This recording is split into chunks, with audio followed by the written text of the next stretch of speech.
Today I am going to discuss the same class which was already uploaded in Bengali version, that is the topic refraction through the prism.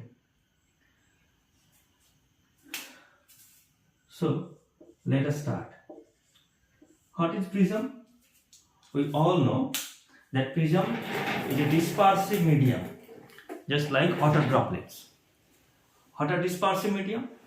A medium which is able to split the constituent colors present in the light. For example, a white light is actually consisted of 7 colors. We know violet, indigo, blue, green, yellow, orange, red. These are the constituent colors present in white lights. So if we are interested to split them, then we have to take help from the prism. So prism is a dispersive medium basically.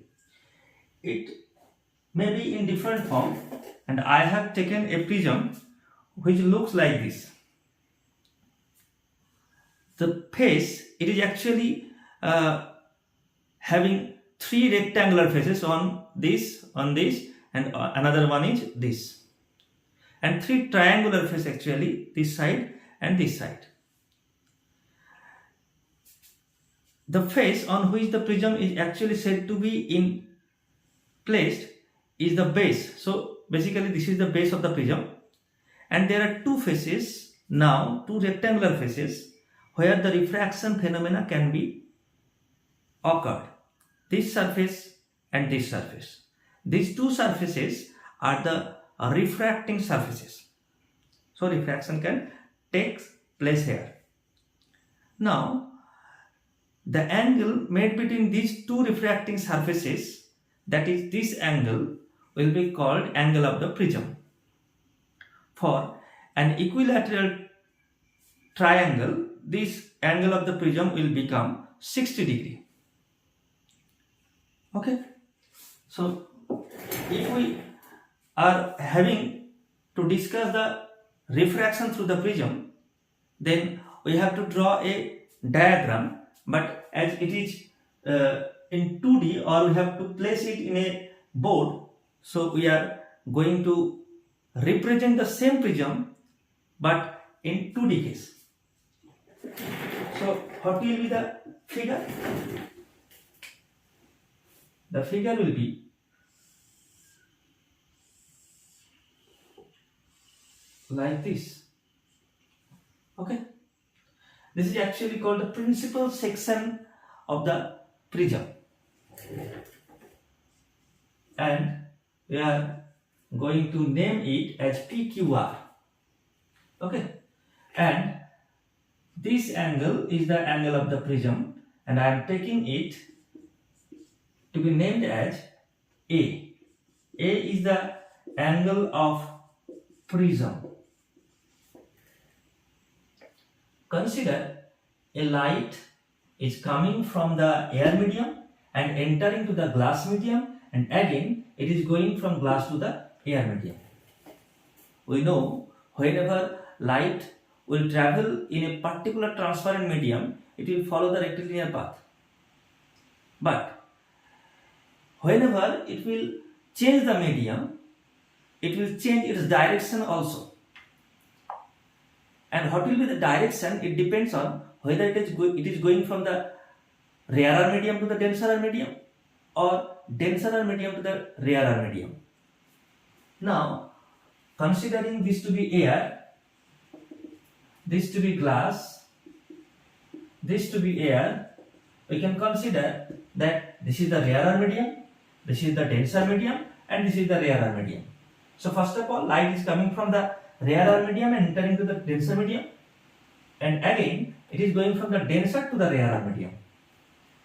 So let us consider a light is coming from a source S. Okay, and whenever it targets the plane PQ obliquely, we are going to draw a normal on this face. and it will look like this. This normal is N1, N2. Now we all know whenever light goes from the rarer to the denser medium, the light will bend towards the normal. But if we consider that there is no change of medium, then it will go like this. So we can say delta 1 is the deviation produced in the first refracting surface, that is PQ. Okay. Consider it to be O point. This is I1, angle of incident on the first refracting surface, and this is angle of refraction on the first interface. Now there will be another refraction at O dash. Okay.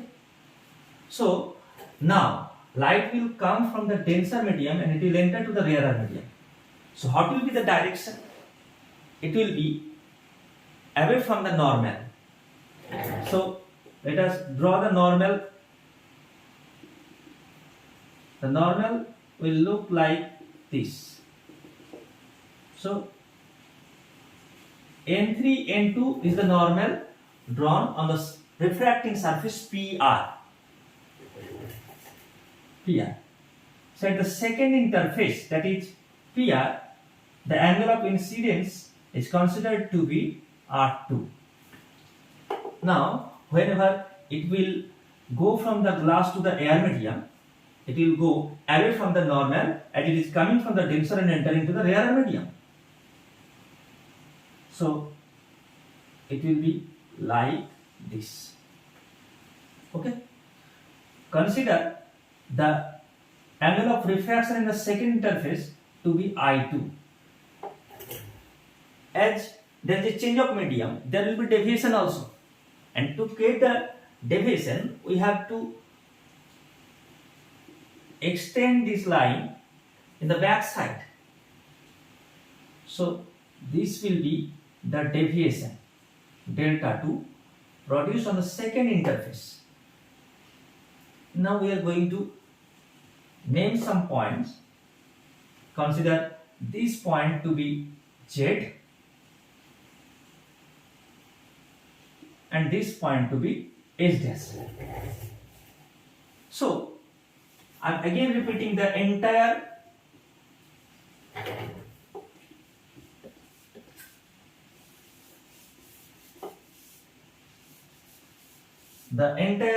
method. Light is coming from the source, that is, it is coming from the rarer medium, and target the first interface PQ at the point O. So O is the point of incidence of light at the first interface.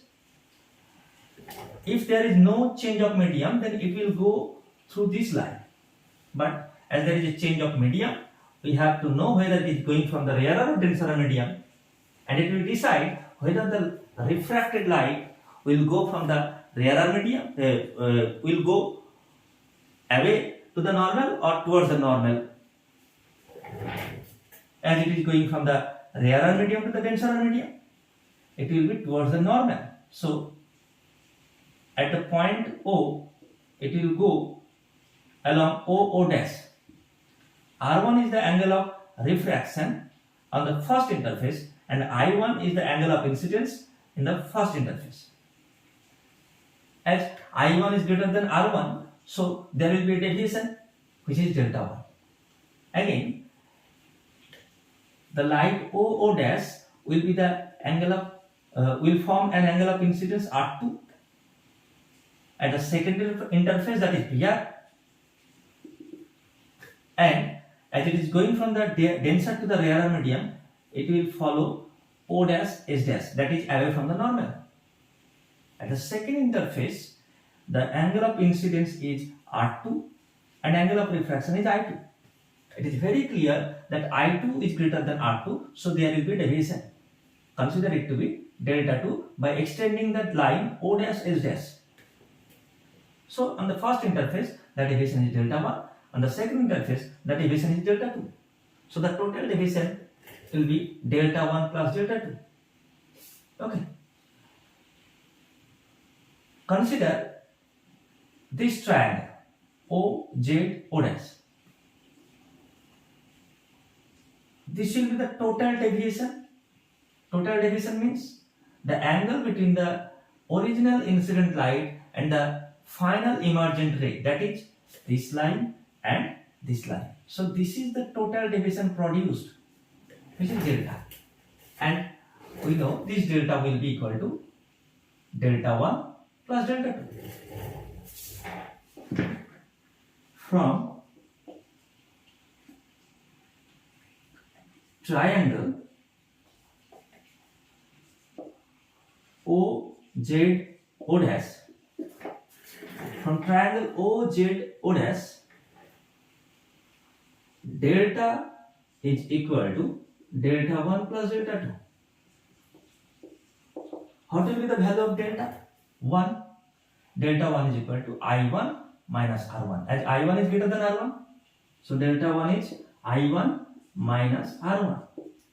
What will be delta 2? As I2 is greater than R2, so it will be I2 minus R2. On simplification, it will give delta equal to I1 plus I2 minus R1 plus R2. We are taking it as equation 1.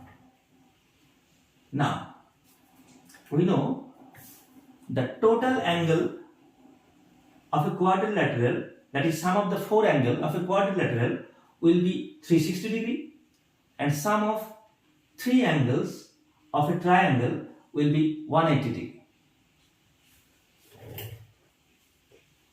Consider this quadrilateral PON2 O dash. From the quadrilateral PON2 O dash, PON2 O dash, we can say the sum of 4 angles, that is this angle, this angle, this angle, and this angle, will be 360 degree. Name it to be X, this angle to be X.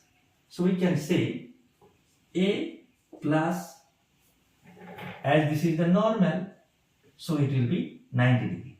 This is also normal, so it will be 90 degree. 90 plus X plus 90. The result will be 360. So A plus X is equal to 180. 360 minus 90 minus 90. That is, X is equal to 180 minus A, or simply A plus X is equal to 180. Name it to be equation 2. Now, from the triangle ON2 O dash, from triangle ON2 O dash, the sum of 3 angles will be 180 degree. That means R1 plus R2 plus X. R1 plus R2 plus X should be 180 degree. Should be 180 degree. That is R1 plus, so comparing equation 2 and 3, the right hand side, that is 180, 180. So left hand should be equal also. From 2 and 3, it is very clear that A plus X is equal to R1 plus R2 plus X. That means A will be equal to R1 plus R2. Now putting this value in equation 1. equation 1 means delta equal to I1 plus I2 minus R1 plus R2. As R1 plus R2 is equal to A, put it in equation 1. Putting it in 1, what will be the result? The result will be delta is equal to I1 plus I2 minus A. This is the deviation produced in a prism. Thank you.